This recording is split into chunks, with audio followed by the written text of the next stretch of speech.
Hey everyone, welcome to the Orange and Black Insider Bengals fan podcast. I am Anthony Cosenza. So happy to have you with us, joining us live on YouTube and at Cincy Jungle. We hope you've been doing well over the past week since we last visited with you. Obviously, we're coming off of the draft about a week and a half, 2 weeks ago now, but still a lot to talk about there. A lot of interesting faces, a lot of new faces that have joined the Bengals as we've discussed over the past couple of weeks. And kind of to tie a bow around the NFL draft class and what the Bengals did in this year's crop of rookies, I guess, is our special guest, Joe Goodberry, who joined us, I want to say was it about a month ago, Joe, you joined us right before the draft, and we talked about some prospects? Yeah, it was about 2 weeks before the draft, and so that makes sense. Well, about a month. Okay. Well, hope you've been well, buddy. I know we've both been dealing with some new young additions to our families, and sleep is at a premium. So hope you've been getting some sleep. But obviously, you've been doing it for. I'm sure most of our listeners follow you on Twitter and read a lot of what you have to say. But we wanted to have you on the show to kind of recap what the Bengals did in the draft. Obviously, they had last year they had 7 picks. This year they had 11. So a lot of new faces, some very high-profile names for both good and bad reasons. Want to talk about it all. We're glad you're with us. Scott Schulze will be joining us in just a little bit. I just kind of want to start off your general assessment. I mean, I don't want to be too broad because there's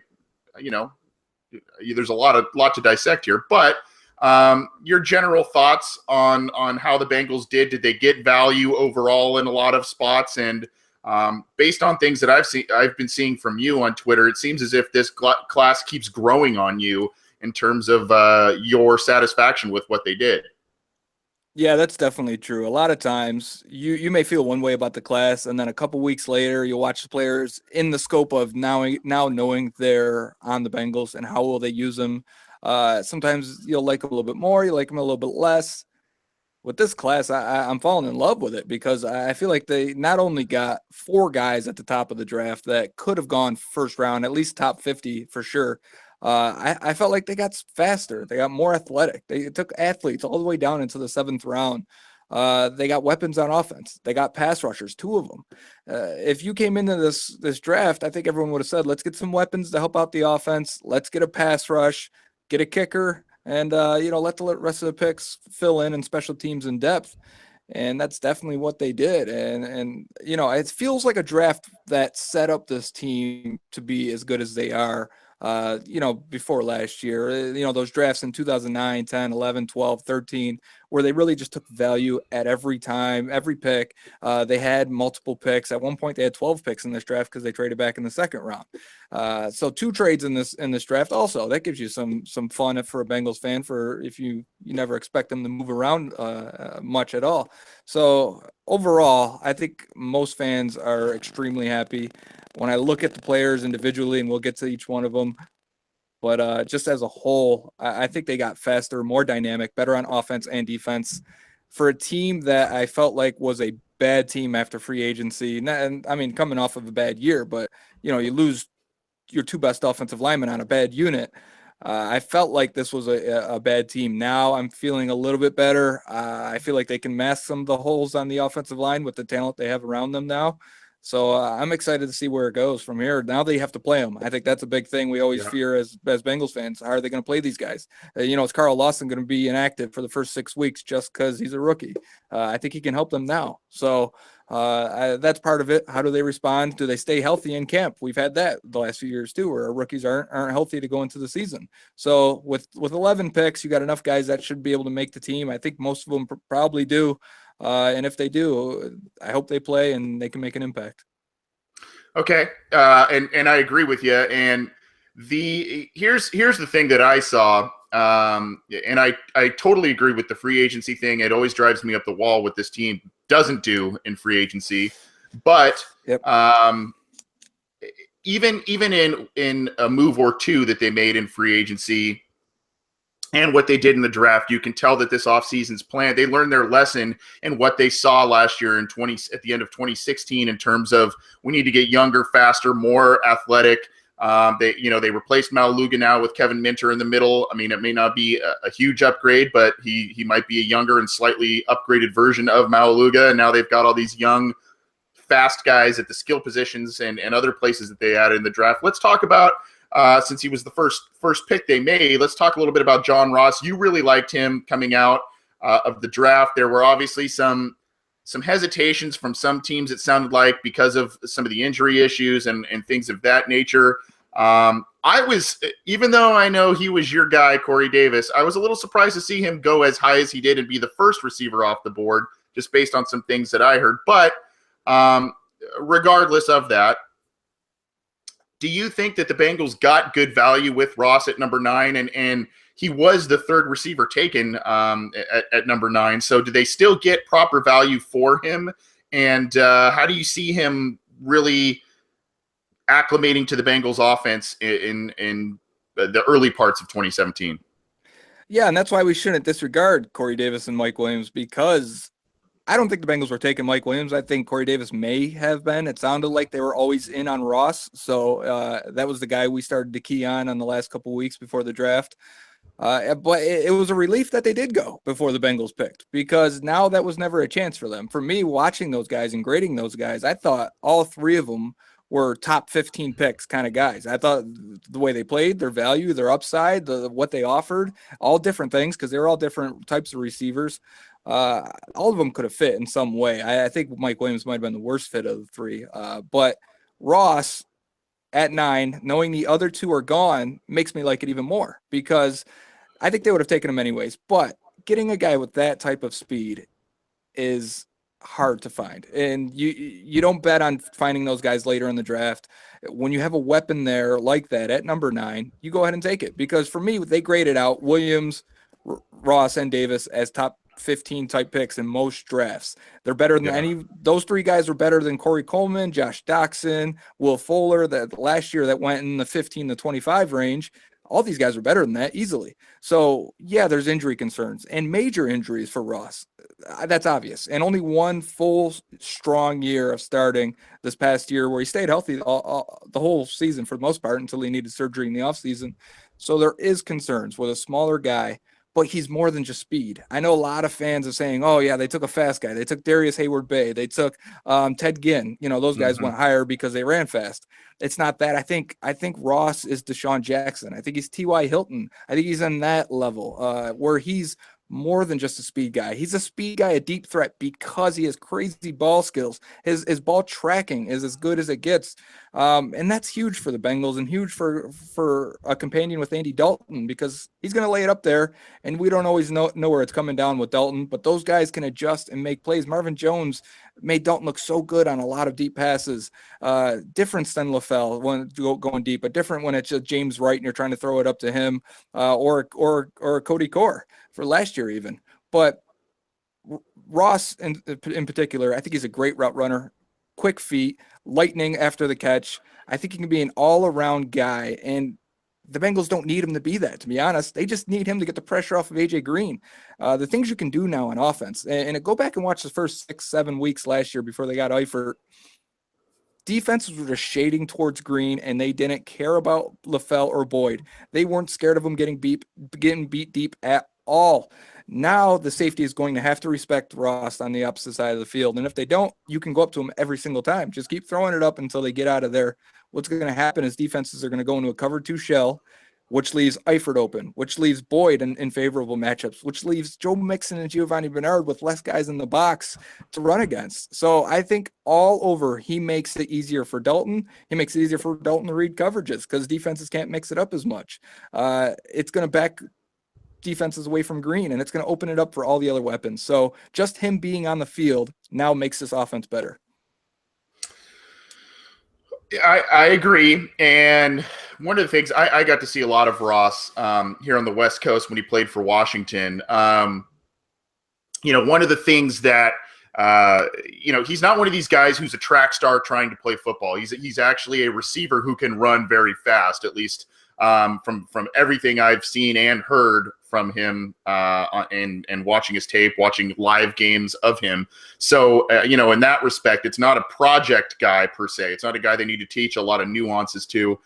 Before we move on to the other picks, Joe, one quick follow-up. I know there was something that Pro Football Focus put out there, I believe it was earlier on Wednesday, that said, Andy Dalton has consistently been one of the guys who gets the ball out the fastest in the NFL since he's joined the league. There are pros and cons to that. But now with Ross, a lot of people see, the 5-7 step drops and a long ball to Ross. But is he a guy that can also work underneath, and still can the Bengals keep that quick release type of system they have in place with Dalton, with a guy like Ross, and still be able to mask some of the potential deficiencies on the offensive line that seem to be heading their way this year?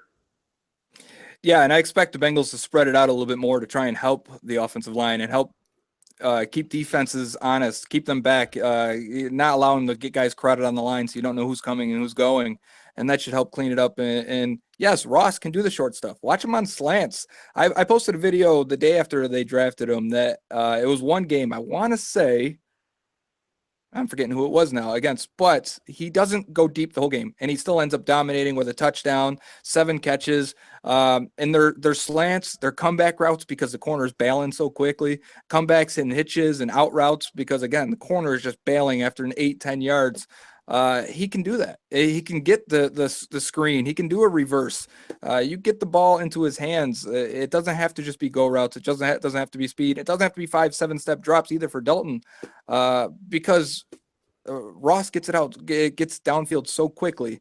Yeah, I think you can still do a lot of the things they did before. A lot of their deep shots, if you go back and look, they're off of play action with Dalton under center. That's where they like to go deep because it gives Dalton time to hold the ball. It makes him hold the ball, to be honest, and then he can allow the routes to develop downfield. I think you still do that with Ross and Green. I think you can still do it now with spreading them out, going 4 or 5 wide. And I don't mean 5 wide receivers, even though I feel like they could now after adding Josh Malone also. But I feel like you can split Eifert out. You can split Mixon out. You can split Giovanni Bernard out. Mix these guys around, bunch them up, and you're just gonna help Ross get open. And I don't think you have to do that.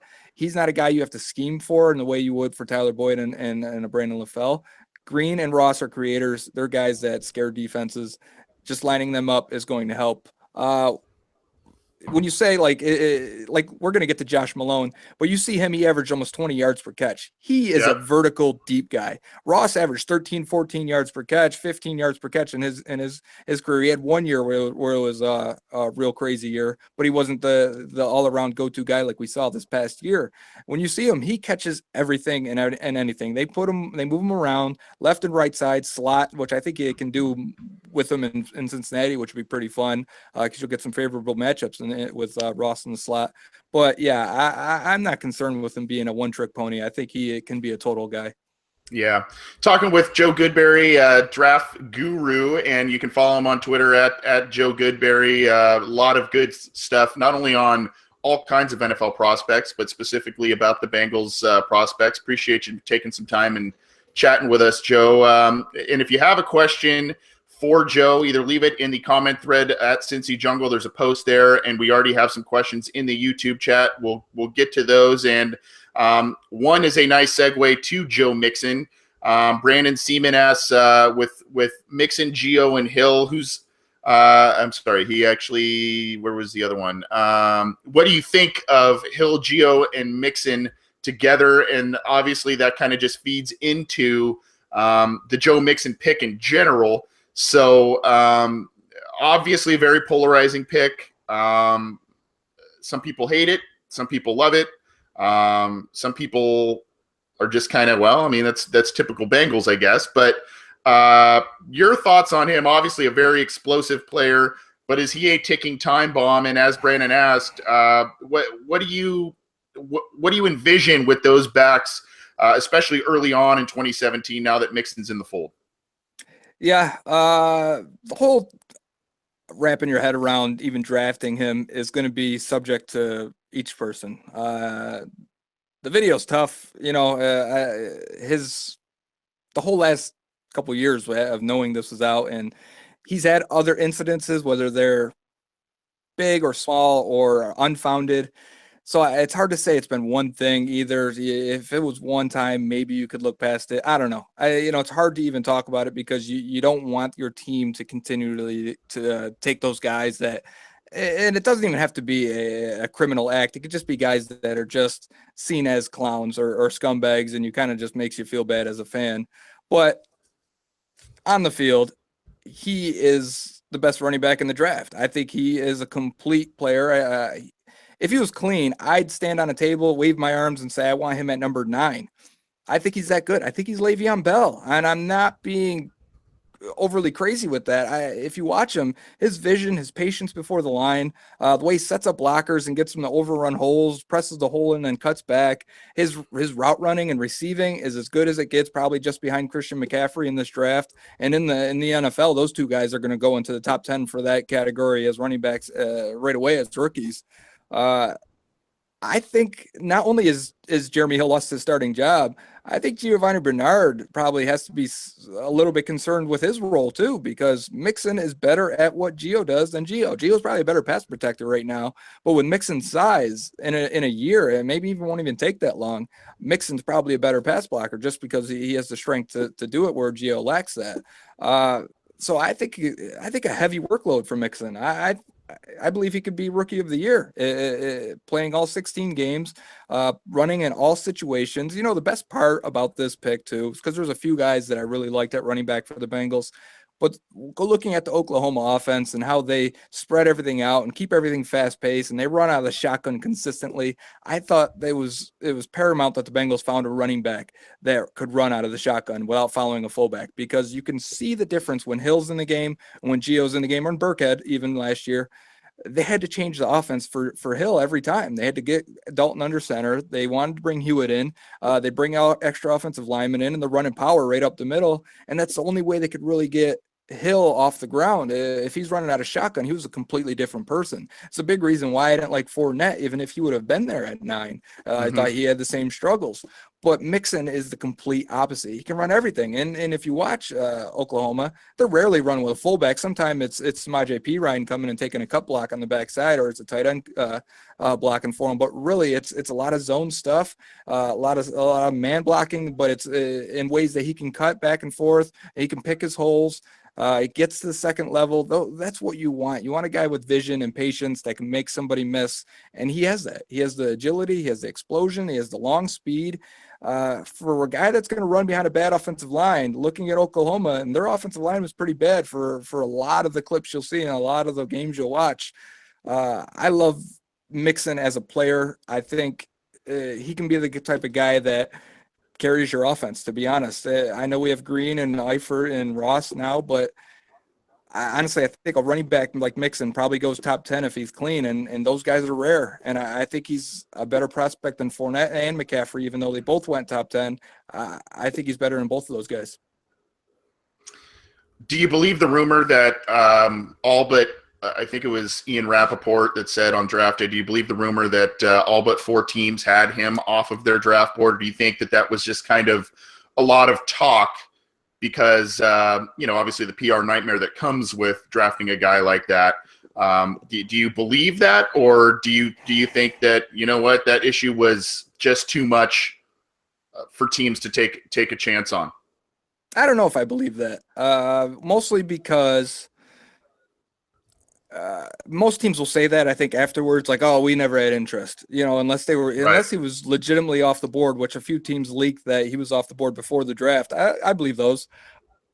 But when players have huge character risks or injury risks, a lot of times you'll say they're off the board, and you may see this if you ever get a clip of teams' big boards. They're really just off to the right, and they go on a sub board at that point, and they'll have a red sticker on them for medical. It could be yellow. It could be other things. But doesn't mean that they're off the board completely. It just means we're not taking them at this spot, but we'll consider them if he's still there and we have him ranked, let's say, number 12 overall, and we're in there in the 3rd round, that guy's still there, we'll take him. But I think that's a way of saying he's off our board without actually taking him off. And I don't know, maybe 4 teams Maybe it was down to that. The video is horrific. So, Right. I could see teams saying, we don't want this headache. It's a running back. We may only get 5 years out of him and then kick him to the curb anyways. We can find running backs anywhere, especially in this class. That was a pretty good class. So maybe, but I think more teams would have taken him if the value was correct. For the Bengals, they put a premium on it. I think obviously that was as early as they were going to go. There were some teams, there were rumors that Mixon could have gone in the 30s. Bengals felt comfortable falling back after Kamara and Cook were still there. And I think at that point, those next few teams, whether it was the Eagles or Raiders or a couple others that were apparently had him on the board, I think he was probably going in the next 10 or 15 picks.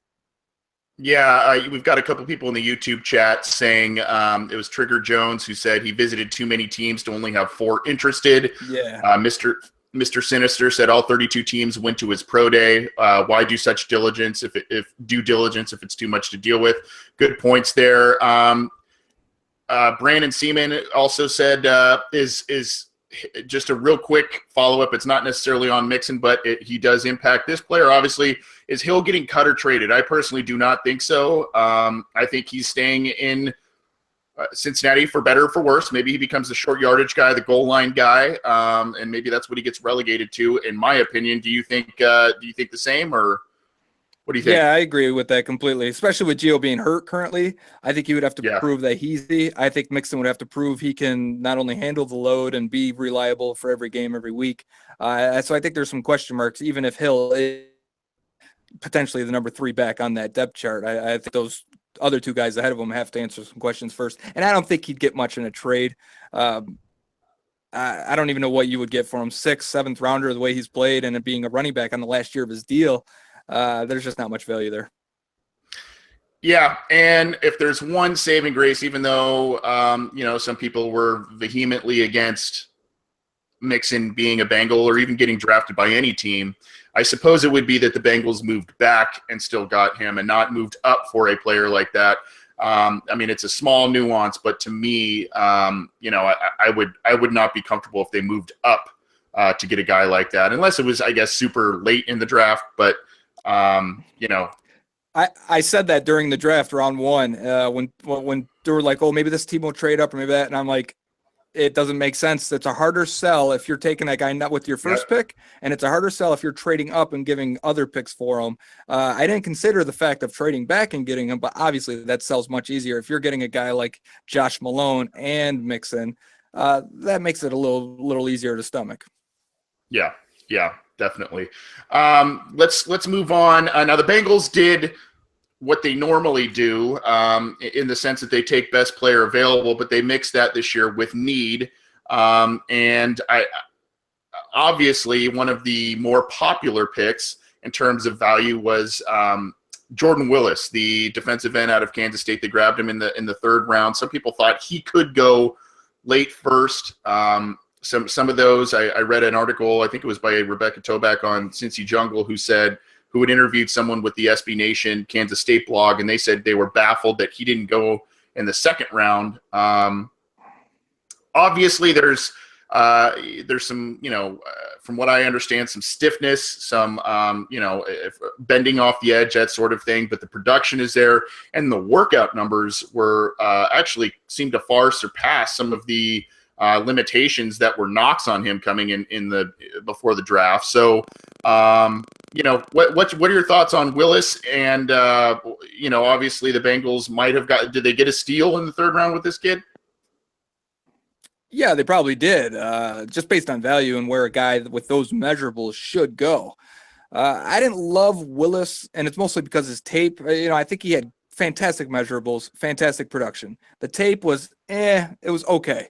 Even though it's hard to say, well, production, tape, isn't that the same thing? It really isn't, because all sacks aren't equal, all pressures aren't equal. It's based on situation. How do they win? Can they replicate that win? For Willis, like you said, I thought there was a lot of stiffness on tape, a lot of late getting off the ball, a lot of just relied on the power move, some awareness issues on run plays where he didn't always see the ball carrier, or always didn't follow him correctly, or didn't get his head on the right side so he could make a play and shed the blocker.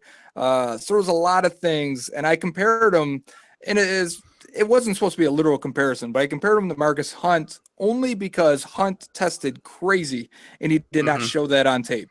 Hunt was a power rusher that couldn't turn the corner, much like Willis. So a lot of people would say that about Willis, but with Hunt's size too, it limited him so much more. I don't think Willis will struggle with the same limitations Hunt had, and he's not 25 years old and he's not from another country. So Willis doesn't have those big factors against him. He's young, he's super productive, tested very well.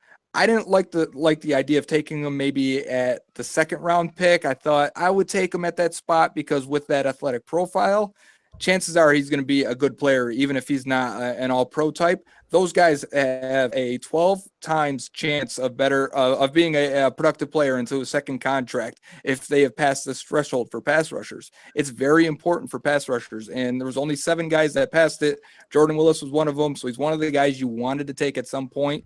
So when he's there in the 3rd round, I'm all for it at that point. That's where you want to take guys that have athletic upside, that have the production, that maybe have a little things you need to clean up. And a lot of it is technical. A lot of his stiffness is technical, and you'll see it when he's trying to bend the edge or come around the arc, and your feet and his hips and his shoulders are kind of disjointed. You want to be facing the quarterback. Your feet want to be turned to the quarterback. You want to turn your hips or your shoulders first so you can for sure your hips will follow. Things like that are just off a little bit. And if he cleans up his handwork, it'll help him get cleaner. It'll help him turn that corner a little bit better.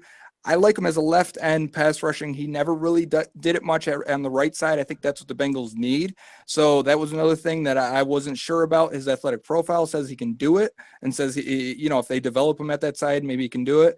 So there were some concerns there, but when the next pick comes, and we'll get to it in Carl Lawson, I was like, okay, there's their right guy, and maybe Willis is their left guy. So, if that's the way it works out, I really like it. I hope they don't force Willis on the right side and completely have to develop him over there, even though that's the spot they need. I think, you can move some other guys around, I think Willis or Lawson could also rush from inside.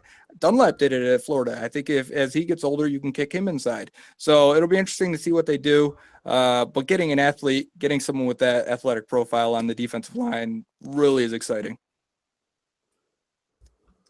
You're cutting out a little bit there, Joe. We may need to there. I think it's a little better.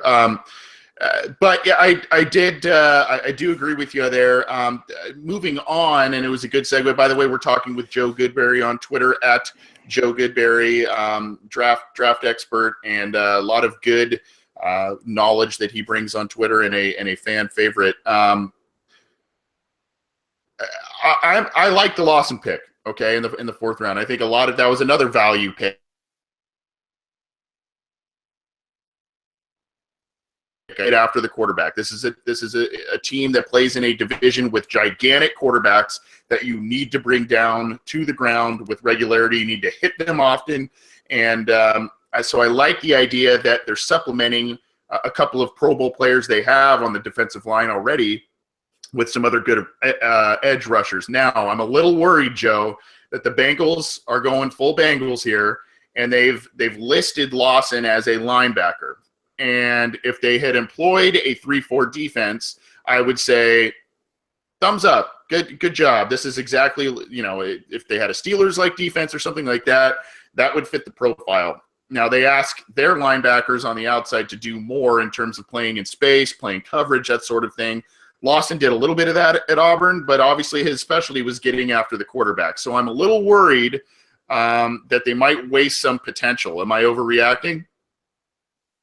No, it's always a concern when you draft a guy and you want to label him at a new position. For Lawson, he played in a 3-3-5 defense for Alabama as an outside linebacker, which is like a 3-4 in the NFL, but college is always in nickel or dime now. So he did a little bit of space work, but he is a player that moves forward. He's a pass rusher. So looking at him and saying, well, I wish they're in a 3-4 or 4-3, I may feel more comfortable as a 3-4 player. I think sometimes we get too caught up in that because the NFL is turning more into a nickel defense. And even when you watch the Steelers, they're just playing with 2 defensive linemen, 2 edge guys, and then 2 linebackers at that point. And I think whether you're standing Lawson up or you're putting his hand in the dirt, I think he can be a very effective pass rusher. He's one of the most technically advanced rushers coming into this draft. Again, he's got a lot of stiffness, but he's had injuries, and he's had hip injuries, and I think an ACL. That may have stiffened him up a little bit, but his hands are really good. He's got good power, look really strong, compact frame. He looks like Justin Tuck in that sense because he has a lot of power to his hands, a lot of leverage. I think if you're saying he's a linebacker and defensive end, which is kind of sounds like how they're describing him, maybe he's in that David Pollock role. Maybe he is a Sam linebacker on base defense, which is really only 20%, 25% of the game at this point. And they're going to let him rush from the edge. That's the hope. The scary part about that is in camp, you have limited snaps. You can't let a guy, split time too much with linebackers and defensive line. There's just not that much time in the day. There's just not that much to go to both meetings, to go to take both reps. I would want him in the pass rushing reps because I think he can be a really good right end for them in due time. He even helped this year. So they play a lot of over-under fronts with their 4-3. So if they're saying he's a Sam linebacker at that, that's going to put him on the line of scrimmage. It'll allow him to defend the run from the line and not really put him in space as much, which I think can make them a good run defending unit if he's that guy. Because I really don't think they have a Sam on the roster right now. It sounds like they're going to play Nick Vigil there, backed up by Vincent Ray if Vigil falters. Those guys aren't your typical Sam for what the Bengals have liked them, being a bigger guy, run defending kind of linebacker. If that's Carl Lawson, I can see why that fits. I just hope they allow him to rush because I don't want to see Michael Johnson for another 900 snaps and then try and force Willis to a new side when he doesn't look like that guy on tape. He may have measured like it, but he doesn't look like it. And you have a guy like Carl Lawson sitting on the bench because you're swearing he's a linebacker or because you haven't given him enough reps on the defensive line in practice. So that there is some concern there, but I think in today's NFL, you have to get a little more versatile with your front seven. And one of the ways for a 4-3 defense to do it is that same linebacker doubling as a defensive end. So staying in the fourth round, initially I was a little bit surprised that the Bengals went with another wide receiver after going one in the top 10. They re-signed Brandon LaFell. They drafted Tyler Boyd in the second round last year. They seem to like what they have out of Cody Core.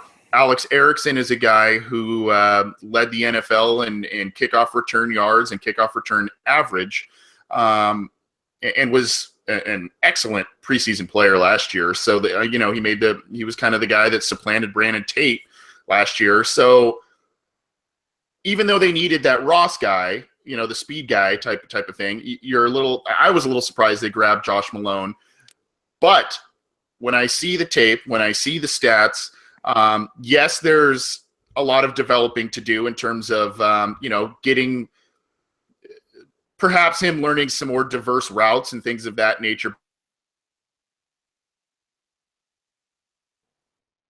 From what I see in terms of size, weight, speed, straight line, deep threat, am I crazy about that? No, you're not. It's funny because I felt the same way. I was surprised they took him, but I wasn't mad at all. I was like, yes, they did have a weakness at speed and at wide receiver. You kind of fell for the Kool-Aid after they re-signed LaFell. You're drinking it as they're telling you they're happy with the receivers, and as beat guys start telling you that they don't want a receiver at 9. This is a few months into the process, and you're like, maybe they are happy with their guys, but I really wish they'd get some speed at receiver. And they take Ross, then they take Mixon, and at that point, I'm going, okay, you can go in full spread or 11 personnel at the very least with 1 tight end, 1 running back, 3 wide receivers, and then they go Malone, and I go, yeah, you can go full spread at this point. You can really get speed on the field. You can do whatever you want. You can back these safeties up. Dalton's going to be able to pick his poison at that point. There's going to be someone open just based on where they align. And for the Bengals, their offense is pre-snap reads. You get maybe there's some packages where Malone and Green are on the outside, and you've got Eifert and Ross in the slot. Someone's going to be open and open very quickly. It's very exciting. Malone in particular, though, he's coming out a year early, average 19 yards per catch. You watch him and you're like, that looks like Chris Henry. That's a guy who's blazing down the field. He's a little thin right now. He's a little bit angular and vertical, so he struggles a little bit on his routes coming back and in his cuts. But I think a lot of it is technical and being young. I wish he attacked the ball a little bit more and went up for it. He really doesn't look like that kind of guy, even though I think he has strong hands and he's strong through contact. letting that ball come down to him. He still shields guys away because he's got a big body, but I think he could be better if he jumped up and attacked it too. So I don't think he's a complete prospect by any means. I mean, we're in the 4th round here, but they were the 2 fastest receivers at the combine. I think that puts a complete stamp on what they're saying is we needed to get faster and we understand exactly where our weaknesses is. And they did it. They went out and got the 2 fastest receivers, and both guys I think could help relatively early. Yeah, and again, one of those guys might be a little bit of a project, but again, this is a team that, I said it earlier in the show, they wanted to get younger, faster, more athletic, and this guy brings that. As you mentioned at the top of the show, Joe, a guy who I think had about 19.4, 19.5 yards per catch, and I think 11 touchdowns in his last season at Tennessee. And Tennessee, while they were an early season pick to be one of the top teams in college football, they kind of fell down the stretch, and some of that was because of limitations at quarterback. So, for him to put up those kinds of stats, I think was pretty impressive. Ryan Glasgow, the other 4th round pick, I think we probably both agree at this point is probably a rotational defensive tackle. It looks as if he's healthy, Andrew Billings probably steps in as the starter, at least probably for 2 downs. Maybe Ryan Glasgow spells him and moves around on the line. Am I correct in that assessment? Yeah, I don't think he's a pass rusher. I don't think he's playing much in nickel. But a guy that is a walk-on, a hard hat, tough guy, all the white adjectives you use for these guys, he has them. He really is that kind of guy. Harbaugh talked about he needed someone to help line up the defense. Yeah, and and Glasgow was that guy. So you watch him; he's very disruptive without being super athletic. The hope and the upside, he's a Domata Beko. He's a Kyle Williams of the Buffalo Bills, 4th round guys that didn't test very well, but on tape, they're disruptive, and they find ways to anchor versus the run without being 330 pounds. Both those guys were 305 in that range coming out, 310 at most. I think Glasgow's got some weight to gain on his lower body, some strength in his lower half, and if he does that, I wouldn't be surprised if mentally he's more ready than Billings to play the nose tackle spot early, only because he did it a little bit more than Billings did. Billings did a lot of work for Baylor and at nose tackle and at 3 tech. So I think there's a little bit of development for him to go inside, and coming from that conference where things are spread out a little bit more for Billings, he's going to have to get quicker and tougher as the nose tackle. For Glasgow, on the other hand, I felt like he did it, and he showed it on tape, playing against Ohio State, playing against Florida State. He had to anchor, and he had to hold double teams, and he had to play from the 1 and from the 0 tech. So he may be more ready to do it, even though I don't like his girth at nose tackle. I hate having guys that are only 300, maybe 305 at most. You'd like that nose tackle to be a little bit bigger, but I do think Glasgow, even though their defensive tackle depth is pretty good right now with young guys that need to prove themselves. I think Glasgow makes the team not only as a 4th round pick, he should make it, but I do think he can help. And I think he's the type of guy from just the way he's cut of losing a couple leaders this year in Whitworth and Domata Beko. He can be one of those guys that steps in if it's not this year, a year or 2 down the line. Yeah, and you see the kind of the hustle with a player like that.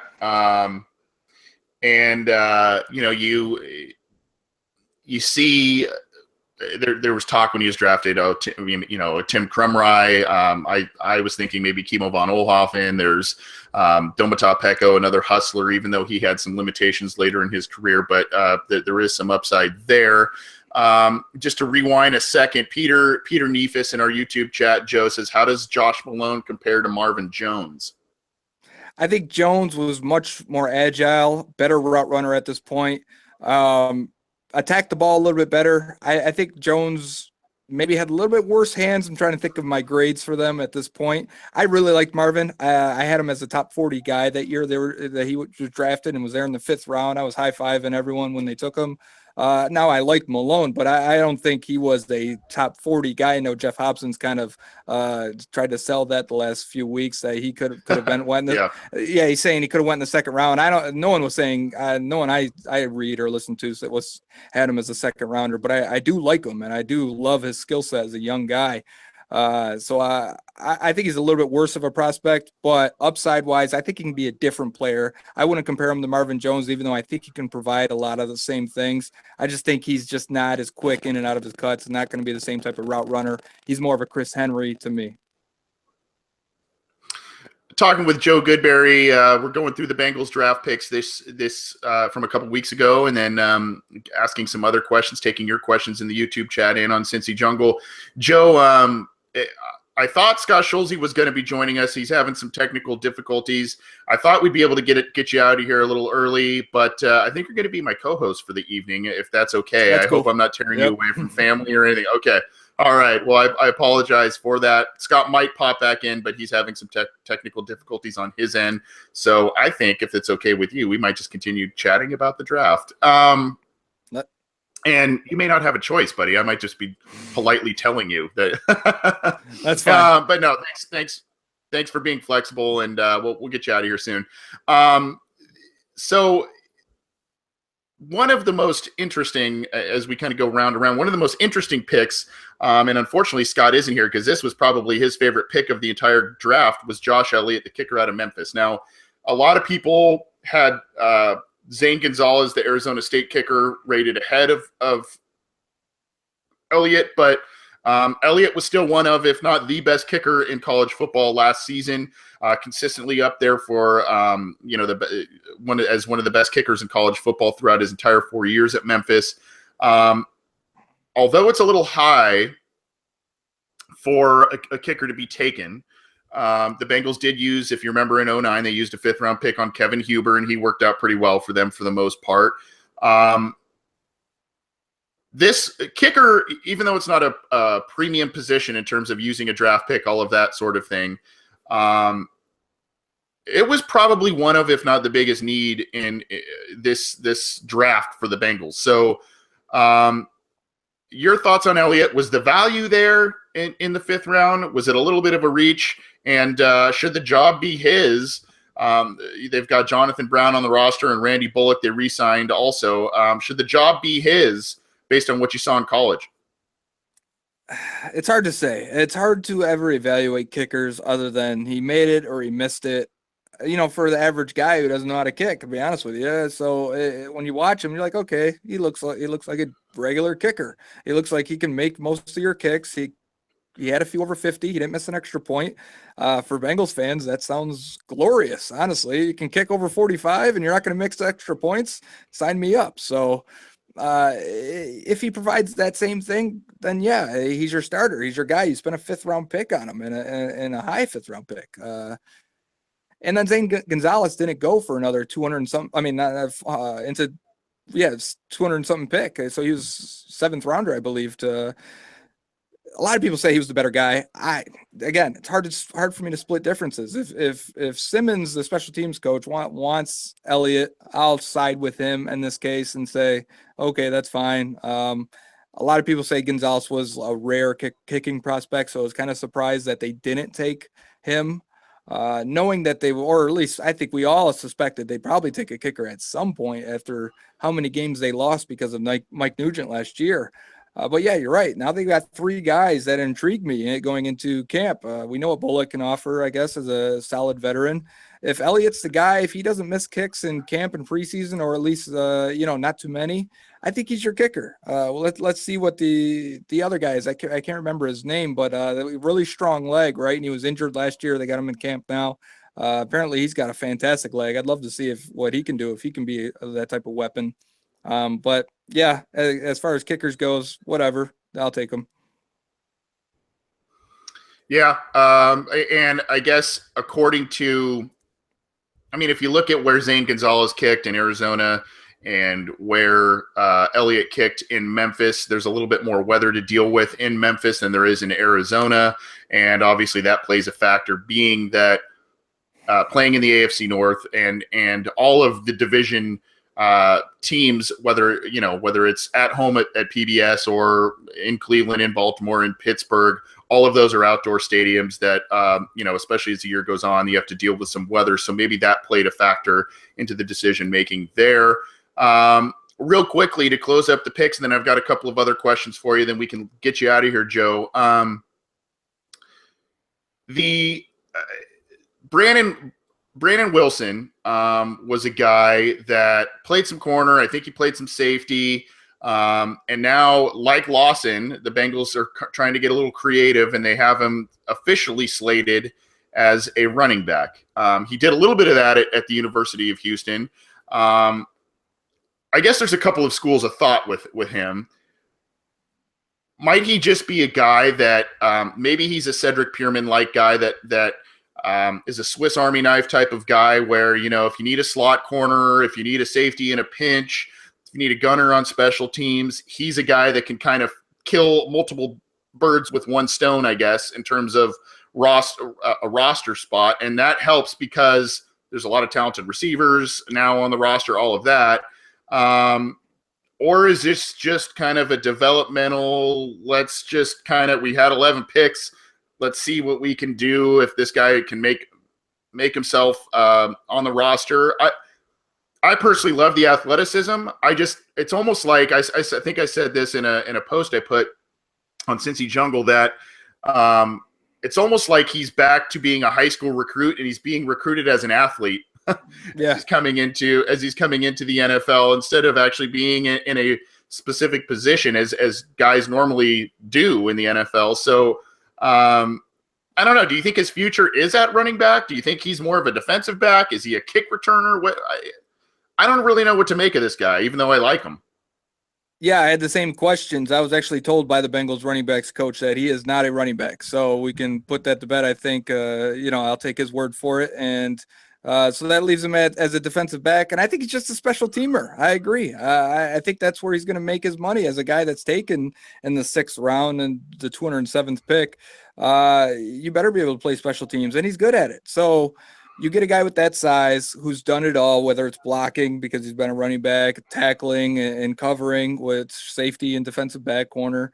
He's done all that. So there is some good tape with him at running back, but there's also some decent tape of him at defensive back. And there's some really good tape of him kick returning. He may make a roster just doing that. I don't know who their kick returner is now. It seems like they scraped the bottom of the barrel last year and ended up finding gold in Alex Erickson. But now I feel like they can put a lot of guys back there with John Ross, with Joe Mixon, with Pac-Man Jones, with Brandon Wilson. So maybe he makes the roster there. Maybe that puts stress on some of the other special teamers, including Alex Erickson. But yeah, I think he's a special teamer. I think you label him with whatever will help you make him on the 53-man roster, because you're just trying to stash him when you do your 45-man active, 46 counting the quarterback. But when you do that, it's based on special teams, and he's a guy that's probably, if he makes the roster, is active for that reason. His workout numbers were great. He really is a upper echelon athlete. I know NFL.com had him listed as a running back, but other places had him listed as a safety. He played some nickel, as you mentioned earlier. So, and they could use a nickel. If they took a corner this year, it should be a guy that has some nickel experience in the slot.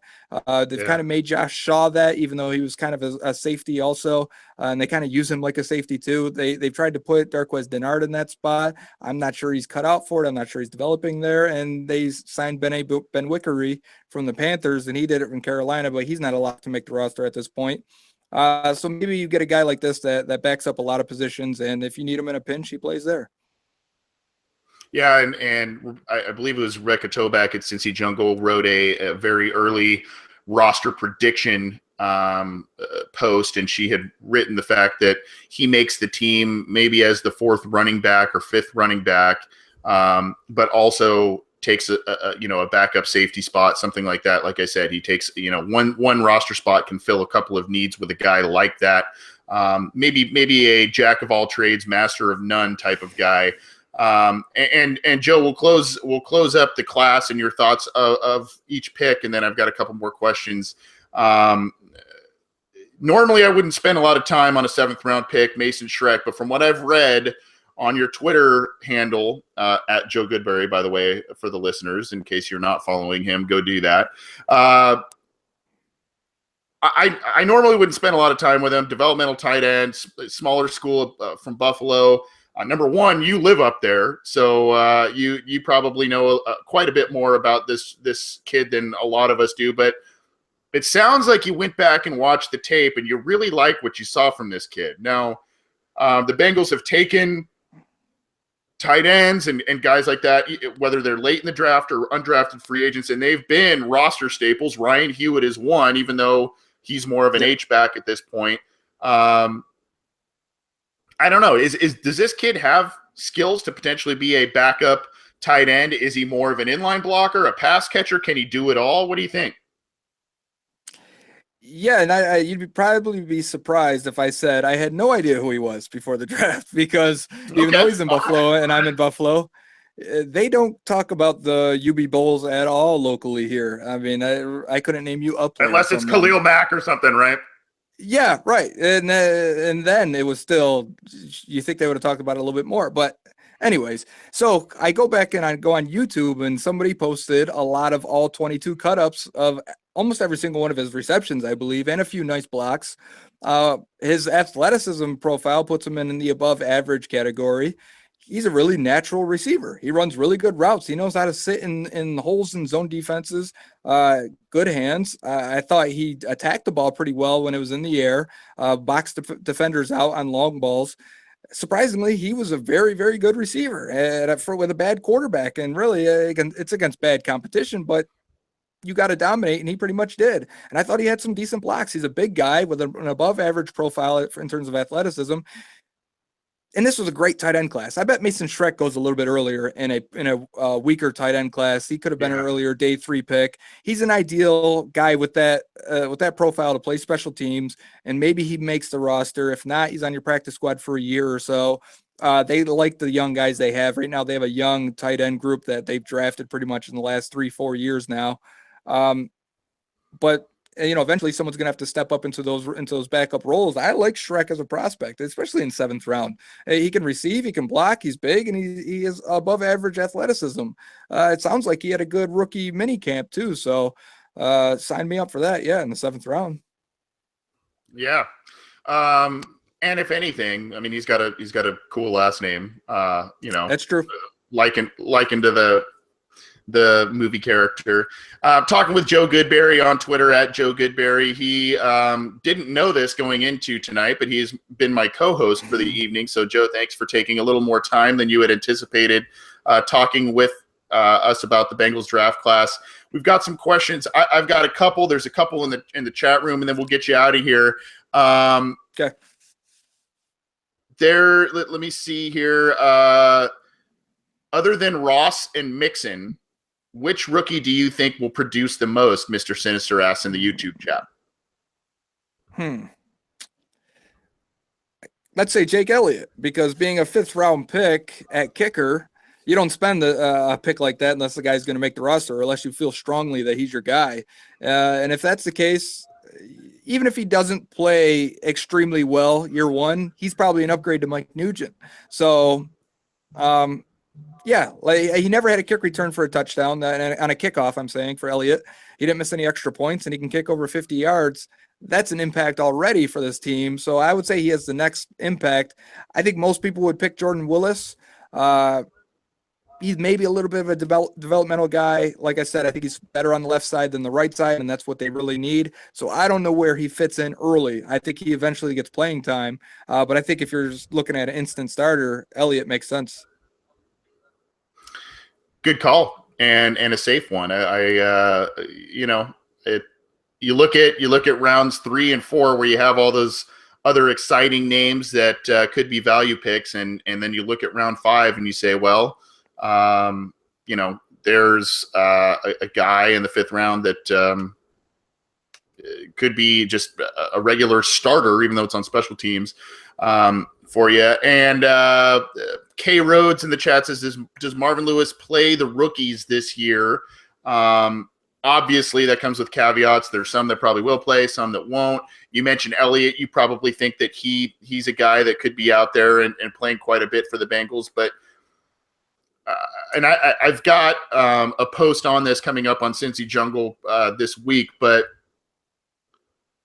the Bengals have shed a lot of the older guys, either by their own volition or not. Domatapeko's gone. They've let a lot of Andrew Whitworth's gone, and that's kind of a bummer. But The older guys are gone, and they've paved the way for a lot of new guys to come in and take spots. So one is inclined to think that this might be a year where the Bengals rely more on their past 2 or 3 draft classes. Do you think that's the case, or do you think that these guys still need some development and they're going to be hesitant like they usually are with some of their draft picks? Well, yeah. I mean, obviously, some guys need some development, and the Bengals always scare you when it comes to playing young guys. I think last year in particular, when they choose Cedric Pearman over William Jackson coming back.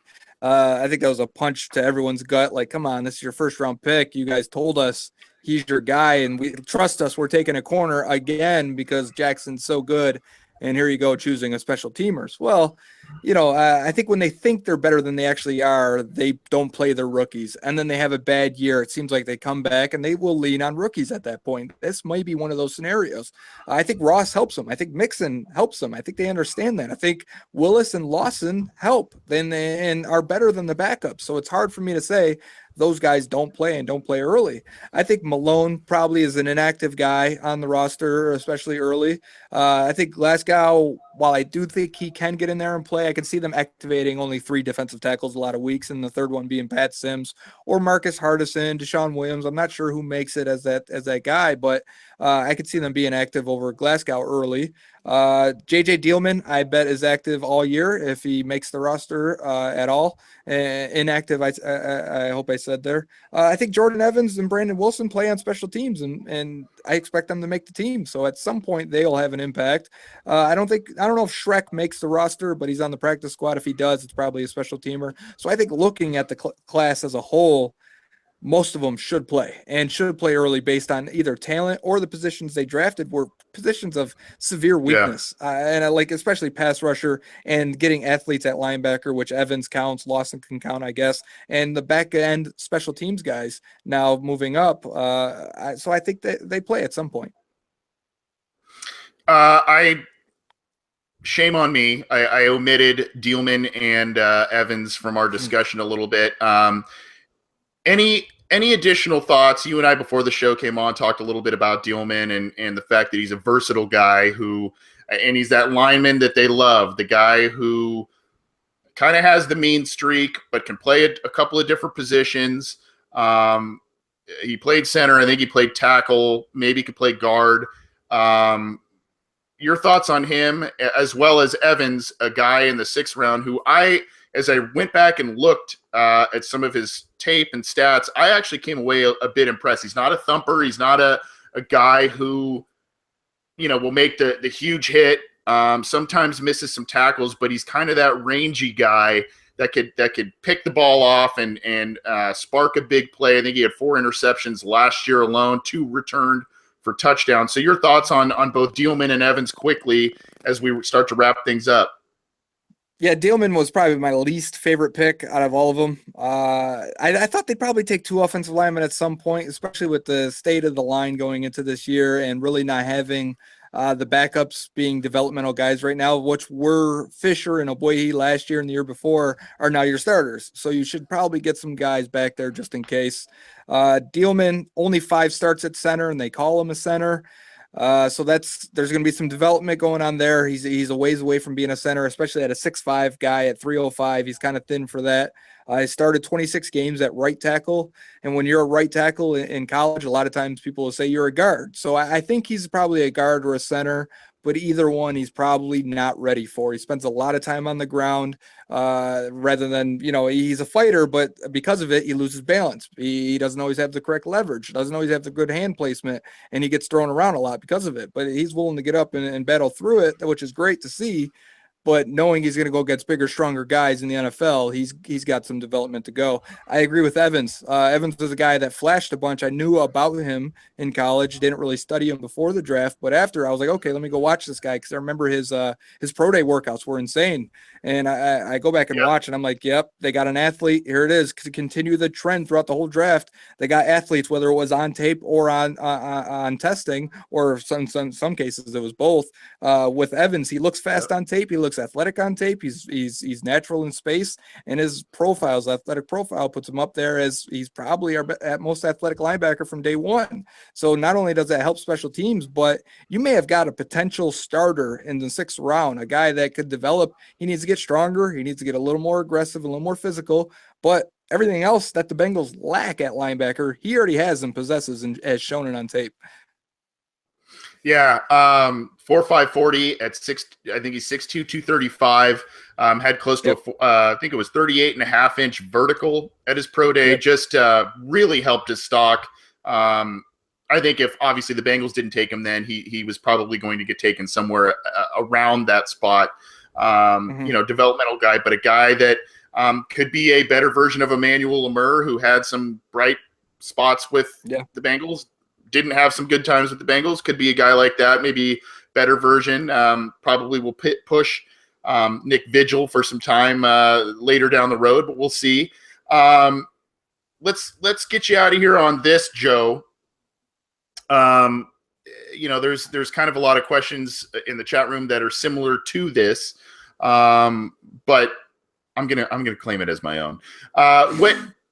What current veterans or what current Bengals players should be put on notice, either from the 11 picks that they made or the undrafted rookie class that they brought in? What guys that are current, either tenured starters, tenured veterans, what guys do you think should be put on notice and or might be shown the door in a surprising fashion because of some of these guys that they brought in? Yeah, and I mentioned this earlier. The obvious one is Jeremy Hill at running back, but I think even Giovanni Bernard should be aware of the fact that Mixon can do a lot of what Bernard can do, and a lot of it better. He's got better hands. He runs better routes than Bernard, and he's bigger, so they can use him in all situations. So even when Gio is healthy, I think he has to work a little bit harder to have his same role that he always had handed to him for the most part. Obviously, Michael Johnson had a down year, and really he hasn't been good in a few years now. Drafting 2 pass rushers should be completely understanding that his snap should probably be cut in half. He probably shouldn't take 850 snaps again. But not just him, his backups. I think Wallace Gilberry, even though he was re-signed, I think Will Clark in the last year of his deal should probably fall behind Lawson and Willis in pass rush snaps. I think Clark could probably potentially not make the roster. Wallace Gilberry didn't make the roster pretty much last year and had to be brought back after he was cut from the Lions. So those guys should definitely be put on notice right there. I think Cody Core, they may have liked you, but unless they see another jump in development, Josh Malone could have your spot right away. I think Cody Core has to show better on special teams. I think Alex Erickson has to show he can play more at wide receiver than just being a special teamer and kick returner. Those guys have to be aware that they just brought in 2 receivers, and Malone can play a lot of what Core offered as kind of a raw speed guy, especially last year. If Core takes the next step, he'll find his way on the roster and save himself a spot. But if not, maybe they don't keep 7. Maybe just because they have to keep an extra lineman this year, they got to go 6 receivers, maybe even 5. Let's hope not, because I think they have the depth there. But these guys should be aware of that. I think another guy that continues to make the roster that was very similar to an Evans pick was Marquise Flowers a few years ago. Continues to make it as a special teamer, but now when you have Evans coming in on a rookie deal, provides a lot of the same things and now has probably more potential to be a starter down the line. That's an easy swap right there. I think Flowers finally probably doesn't make the roster and Evans jumps into that spot. And I think probably some of these undrafted linebackers look pretty good, whether it's a Hardy Nickerson Jr. Could make a spot at the back end of the roster, because I think they probably still need some depth at linebacker, especially for special teams. Yeah, and for the younger folks out there listening, Hardy Nickerson, his father was a great football player on some awful football teams. If you remember, he was a great Buccaneers. Well, I don't know if I should say great, but he was a very, very good football player on some very terrible Buccaneers teams. He might have been great if his teams were good. Yeah, I mean, if he was in those late '90s, early 2000s Buccaneers teams where they were always in the playoffs and whatnot, I mean, I think he would have been a much more high profile guy. He was a good player for a long time on some very bad teams. Joe, I'm going to get you out of here on this. It's not so much draft related, but I guess if you look back to 2016, the 2016 draft class, it sort of is, and you follow the Bengals ardently. What are your feelings on the Adam Jones situation? I kind of want to get your opinion on what's going on with him. Obviously, as I mentioned, the Bengals took William Jackson III last year. They re-signed Dre Kirkpatrick this offseason. They added Wilson. They didn't go for the high cornerback necessarily this time. They have Shaw. I don't know, man. I'm kind of at the end of my rope with this guy personally. And more stuff. Now he's gotten in a car accident, and there's video of him cursing out multiple different people, one of them being a 911 operator, another being the person who hit him. And there's very polarizing opinions with this guy. I saw still a pretty good player last year, but there was definitely a dip in production from 2016 than there in 2015. Is he worth the headache at this point, especially when you bring in a guy like Mixon? No, he's not worth the headache. I don't think after the playoff debacle versus the Steelers was a perfect time. He's going into free agency. You could have wiped your hands there of him and said, you revived your career. You've been a solid player, but we're going to move on. And instead they signed him to a 3-year deal. It can be a 2-year deal with an option on the last year. Excuse me. But yeah, they draft William Jackson. I think Jackson is the best prospect they've drafted at corner in the last 5 years. They've spent a lot of picks on that position. I think he's the best guy. I want to see him play. And the hard part is Kirkpatrick, Pac-Man, and Jackson, none of them have slot experience, or at least not extensive slot experience, a few snaps here or there. You can't find a way to get all three of them on there unless you're moving somebody into a role that they're probably not very experienced with. So I hate the idea of having Jackson on the bench the way they've done with Kirkpatrick, the way they've done with Darqueze Dennard, and you don't know what they have in these guys until year 3, year 4, and they're picking up Dennard's option, and they don't even know what he is yet. And I don't want that for Jackson, a guy I feel like could be their number one corner. And then here's Pac-Man continuously shining a bad light on the team. And I don't know, what he's done aren't big things for the most part, besides telling a cop to die and spitting on a nurse. That's scumbag stuff. But, since then, just going crazy on Twitter or on Instagram, yelling at people, sure. But it's just a string of bad decisions for a guy that isn't as good as he was for about a year and a half of his good football for the Bengals. And they got talent behind him. I want to see Dennard play. I want to see Jackson play. I want to see what Kavari Russell has. He was a 3rd-round pick. I want to see if he can play at all. He was a 3rd-round pick for the Chiefs, but still. So for me, I think this draft, as good as it was and as good as it is, the way they handled free agency this year looks even worse. I would love this team right now if they could retain both offensive linemen, or at least one of them. And you could have done it by releasing Pac-Man, by not signing LaFell, because now LaFell looks kind of redundant. I don't know what his role is. He's going to play, but I don't know how much, and it's definitely going to be less than last year. And if you don't sign Andre Smith, that money goes to Zietler and Whitworth. And I would think this team is a Super Bowl contender, and it rids you of a player that lets fans make fun of your team. For me, as a Bengals fan, and I'm tired of defending the team for bringing on these clowns, and they continuously make the team look bad. I'm ready to move on. I feel the same way as you, and I'm ready to see William Jackson on the field. Yeah, I mean, he was a guy that also wowed at the combine. William Jackson, that is. I think he ran a 4.43, 4.35, something like that. Very athletic guy, and he was a little bit of a late riser. I mean, he was kind of a 2nd-round guy, and then all of a sudden he was just a guy that a lot of people loved. And unfortunately, his rookie year was cut short before it really began last year. I agree with you on the offensive line. I think that I think if the Bengals would have kept one of those two, Whitworth or Zeitler, I think that this team would have been in a lot better shape Even if they, maybe they get Whitworth and they still re-sign Andre Smith as some sort of insurance policy, a 1-year stopgap at right tackle, that sort of thing. Continue to let Fisher and Aboyehi develop. I think they would have been in a lot better shape. But Joe, you killed it tonight, man. I appreciate you being here for as long as you have. I know it's late on your end. I'm sorry to keep you so long. Hopefully you can still go get some sleep, and we'd love to have you back. We won't keep you. I said this the first time too. I think I said this time. We won't keep you as long next time, but greatly appreciate it, especially since we had some technical difficulties with Scott. Thanks for all the knowledge. Thanks for what you do. Go follow Joe Goodberry on Twitter at Joe Goodberry. Did you see Guardians of the Galaxy 2, by the way? I know you're a big Marvel guy. I have not guy. yet, only because kids and life, but we're planning on it this weekend. Yeah. Okay. Yeah, the wife and I are going to try and go see that. She really enjoyed the first one, and I've heard good things. So I have too. I'm very excited. Yeah, I hope you get either a date night or take your kids out to go see it, whatever it is. Go have some fun.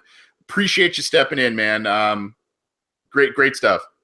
Thanks for having me, Anthony. You guys are good people over there. Anytime you need me. All right, appreciate it, buddy. This has been the Orange and Black Insider. If we thank you, all of you who have joined us live. There's been a lot of you. A lot of you ask questions of Joe in the YouTube chat. We greatly appreciate that. You can also stream the show through Cincy Jungle live as we do this. We also, if you're not able to join us live, you can get the show on iTunes. You can get it on SoundCloud. You can subscribe to our YouTube channel and get all the video content. We are able to, you can get in touch with the show on Twitter at BengalsOBI. You can email us, theobinsider@gmail.com. I'm at CJ Anthony CUI on Twitter. Again, I mentioned Joe Goodberry at Joe Goodberry on Twitter. Go give him a follow.